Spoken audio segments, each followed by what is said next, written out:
अस्सलाम वालेकुम dear students and viewers. उम्मीद करता हूँ खैरियत के साथ होंगे। स्टूडेंट्स, आज हम पढ़ने जा रहे हैं गॉसिस लॉ के हवाले से। गॉसिस लॉ के एप्लीकेशंस के बारे में हम यहाँ पे डिस्कस करेंगे। तो चलिए सबसे पहले हम गॉसिस लॉ के जो स्टेटमेंट है उसको समझने की कोशिश करते हैं कि गॉसिस लॉ कहता क्या है। तो स्टूडेंट्स, इससे पहले हमने electric flux through flat surface, इसी तरह electric flux through a close surface के बारे में डिटेल में हमने आपको पढ़ाया था। तो आज भी इलेक्ट्रिक फ्लक्स के बारे में ही पढ़ने जा रहे हैं। तो गॉसिस लॉ ने क्या स्टेटमेंट दिया था, तो चलिए हम स्टेटमेंट की तरफ बढ़ते हैं। सबसे पहले इसका स्टेटमेंट लिखते हैं कि गॉसिस लॉ हमें कहता क्या है। स्टूडेंट्स, ये कह रहा है the total net flux through a close surface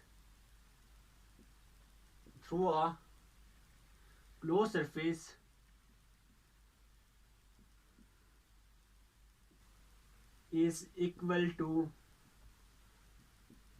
total charge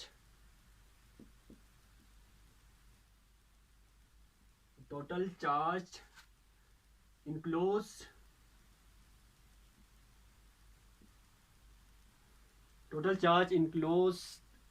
by a surface is divided by permittivity of free space.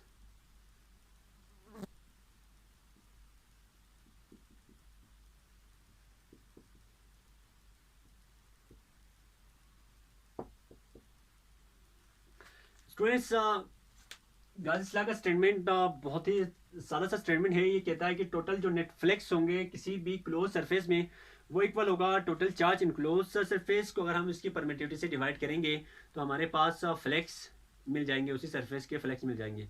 तो चलिए हम देखेंगे। इससे पहले electric flux through a close surface में हमने देखा था कि जो फ्लक्स है वो शेप पे डिपेंड नहीं कर रहा है, उसके ज्योमेट्री पे भी डिपेंड नहीं कर रहा। तो चलिए आप कोई भी इनरेगुलर सरफेस आप ले सकते हैं और उसमें टोटल फ्लक्स आप इजीली देख सकते हैं। Electric flux through a close surface में स्टूडेंट्स हमने एक चार्ज लिया था और हमने वहाँ पे फ्लक्स देखा था। तो हम यहाँ पे क्योंकि एक से ज़्यादा अगर चार्जेस होंगे तो इलेक्ट्रिक फ्लक्स को किस तरह से डिटरमाइन करते हैं ये हमें बताता है गॉस लॉ। तो स्टूडेंट्स, सबसे पहले हम एक इनरेगुलर क्या लेते हैं, सरफेस लेते हैं। स्टूडेंट्स, हमने ये एक इनरेगुलर सरफेस ले लिया और यहाँ पर चार्जेस हमने डिस्प्लेस किया हुआ है। हमारे पास एन टर्म तक क्या है चार्जेस हैं। तो स्टूडेंट्स, हम इसमें इस सरफेस में इनरेगुलर जो सरफेस हमने लिया है इसमें टोटल फ्लक्स कितने होंगे हम ये देखना चाह रहे हैं अकॉर्डिंग टू गॉस लॉ के मुताबिक। तो स्टूडेंट्स, ये हमने चार्ज लिया तो इसके बाहर हम क्या लेते हैं, एक सरफेस लेते हैं, उसका नाम हम क्या देते हैं। स्टूडेंट्स, हमने ये एक सरफेस ले लिया, इसको गॉसियन सरफेस का नाम दिया जाता है जी। तो ये क्या है, हमारे पास गॉसियन सरफेस कहते हैं। इसी तरह इसके सरफेस यहाँ पर भी हम क्या लेंगे, एक सरफेस लेंगे, यहाँ पर भी एक सरफेस होगा और यहाँ पर भी एक सरफेस होना चाहिए।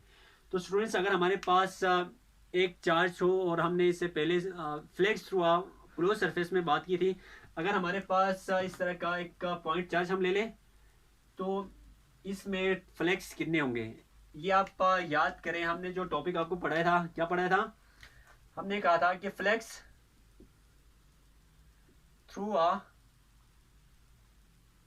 क्लोज सरफेस में हमने कहा था फ्लक्स किसके बराबर आया था, Q divide by epsilon not के। स्टूडेंट्स, अगर हमारे पास एक चार्ज होगा तो हमने इस तरह से मालूम किया था, अगर हमारे पास जो सरफेस था वो क्या था, स्फेरिकल सरफेस अगर हो तो हमने वहाँ पे देखा था फ्लक्स इसके बराबर होता है। तो स्टूडेंट्स, अगर हमारे पास एक चार्ज हो तो ठीक है, हमने कहा कि इस फार्मूले से इलेक्ट्रिक फ्लक्स एक डेट पॉइंट मालूम कर सकते हैं। हमारे पास एन टर्म तक अगर हमारे पास क्या हो चार्जेस होंगे तो हम इसका जो नेट फ्लक्स है उसको किस तरह से डिटरमाइन करते हैं, ये हम सबसे पहले गॉस एक साइंटिस्ट था उसने एक्सप्लेन किया। तो हम अब इसमें नेट फ्लक्स देखना चाहते हैं तो हम क्या करेंगे, सम करेंगे फ्लक्स, इसके कितने फ्लक्स होंगे, इसके कितने फ्लक्स होंगे, इसके कितने फ्लक्स होंगे, इसके कितने फ्लक्स होंगे। तो स्टूडेंट्स, अगर आपको ये जो फार्मूला कहाँ से आया इसको समझना है, जैसे पहले की वीडियोस आप देखेंगे तो आपको डिटेल में समझ में आएगा कि हमने बाकायदा एक प्रोसेस से इसको प्रूव किया था तो अब हमें इसको प्रूफ करने की जरूरत नहीं है। अगर हमारे पास स्फेरिकल सरफेस है तो ये वैलिड होगा। एक है तो हमने कहा कि चलो ये 1 होगा सरफेस। अगर इसी तरह यहाँ पे आप इसमें फ्लेक्स देखना चाह रहे हैं तो सिंपल सी बात होंगी, फ्लेक्स 1 होगा। इसी तरह सरफेस यहाँ पे चार्ज 2 की बात करें तो यहाँ पर हमने कंसिडर किया फ्लेक्स 2 होगा। इसी तरह यहाँ पे फ्लेक्स 3 होगा और यहाँ पे फ्लेक्स n। अगर हम सबको ऐड करेंगे तो स्टूडेंट हमारे पास टोटल फ्लेक्स आएगा। तो चलिए हम अब मैथमेटिकली अंदाज में इसको देखना चाह रहे हैं कि ये जो स्टेटमेंट है ये हम किस तरह से प्रूफ कर सकते हैं। तो स्टूडेंट्स हम देखना चाह रहे हैं क्या, नेट फ्लेक्स देखना चाह रहे हैं। नेट फ्लेक्स देखना चाह रहे हैं through this in regular surface के अंदर कितने फ्लेक्स होंगे।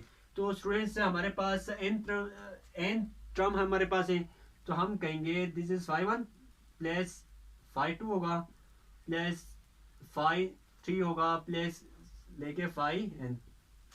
जितने भी चार्जेस हैं उसको अगर हमने सरफेस आउटसाइड पे लिया है उसको गॉसियन सरफेस कहते हैं। अगर हम यहाँ पे फ्लेक्स देखेंगे तो हमारे पास हमें पता है इलेक्ट्रिक फ्लेक्स हुआ क्लोज सरफेस किसके बराबर होता है, इसके बराबर होगा। अगर ये 1 है तो हम क्या लिखेंगे, 1 लिखेंगे, सिंपल सी बात। अगर 2 है तो जी चार्ज 2 होगा और यहाँ पे एप्सिलॉन नॉट होगा। यहाँ पे भी चार्ज 1 है तो हमने कहा कि यहाँ पे फ्लेक्स 1 होंगे। तो अगर 2 है तो फ्लेक्स 2 होगा, अगर 3 है तो 3 होगा, सिंपल सी बात होगा। n है तो n आना चाहिए। तो चलिए स्टूडेंट्स हम इसका फार्मूला लिखते हैं। यहाँ पे फ्लेक्स 1 की बात कर रहे हैं तो हमारे पास क्या होगा, Q1 एप्सिलॉन नॉट होगा प्लस यहाँ पर क्या होना चाहिए जी, सरफेस 2 की बात करें तो हमारे पास चार्ज 2 है तो Q2 होगा डिवाइड बाई एप्सिलॉन नॉट। इसी तरह यहाँ पर भी 3 होगा और Qn divide by epsilon not. तो स्टूडेंट्स हमने देखा कि जो भी प्लस चार्ज यहाँ पर है, चार्ज यहाँ पर हमने लिया, यहाँ पर पॉइंट चार्ज लिया, यहाँ पे लिया है, सबका जो फ्लेक्स है उसको अगर हम ऐड करेंगे तो हमारे पास टोटल नेट फ्लेक्स आ जाएगा। तो स्टूडेंट्स यहाँ पे एप्सिलॉन नॉट यहाँ भी है, यहाँ भी है, यहाँ भी है, यहाँ भी है। तो अगर हम सब से कॉमन ले लें तो क्या बनेगा, अगर हम सब से कॉमन ले लें तो हमारे पास बनेगा Q1 प्लस Q2 बनेगा, Q3 बनेगा, Q। स्टूडेंट्स अगर हमारे पास चार्जेस सबको ऐड करेंगे तो क्या आएगा, total charge in close the surface आएगा।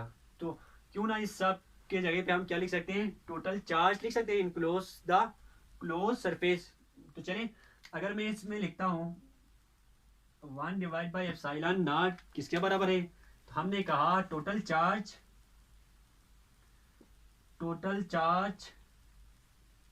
इनक्लोज द सरफेस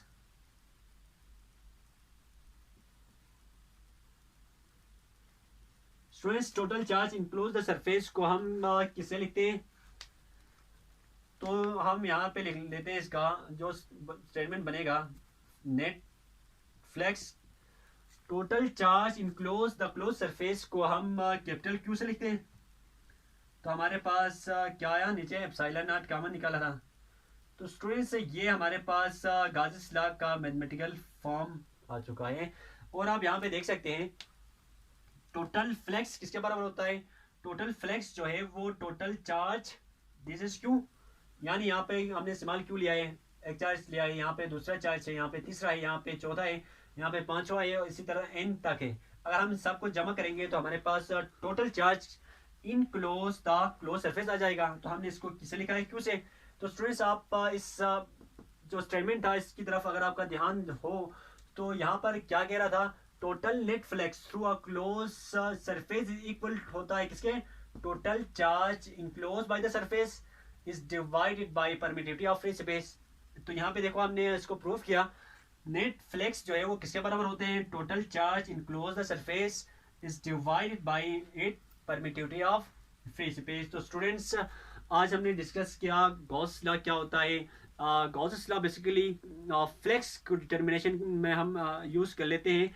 यही कहा कि कोई भी अगर हमारे पास सरफेस होगा तो वहाँ पे जो टोटल चार्ज है उसको अगर उसके परमिटिविटी से हम डिवाइड करेंगे तो हमारे पास वो जो सरफेस होगा वो किसी भी अंदाज में हो सकता है, इन रेगुलर शेप का भी आप ले सकते हैं, सफेरिकल हो, रेक्टेंगुलर हो, जो भी सरफेस आप लेना चाहे तो आप ले सकते हैं। और वहाँ पे कितनी चार्जेस हैं अगर उनको हम सम करेंगे तो हमने कहा वो टोटल चार्ज होगा। और अगर इसका जो परमिटिविटी मीडियम से डिवाइड करेंगे तो हम वहाँ से इजीली नेटफ्लिक्स को ऑब्टेन कर सकते हैं। स्टूडेंट्स, ये था गाजिस लॉ। उम्मीद करते हैं आपको वीडियो अच्छी लगी होगी। अगर वीडियो अच्छी लगी है तो काइंडली हमारे चैनल को सब्सक्राइब कीजिएगा और आगे शेयर कीजिएगा, ताकि हमारी अगली जो वीडियो है उसकी नोटिफिकेशन आप तक पहुंच सकें। तो स्टूडेंट्स, मिलते हैं नेक्स्ट वीडियो में।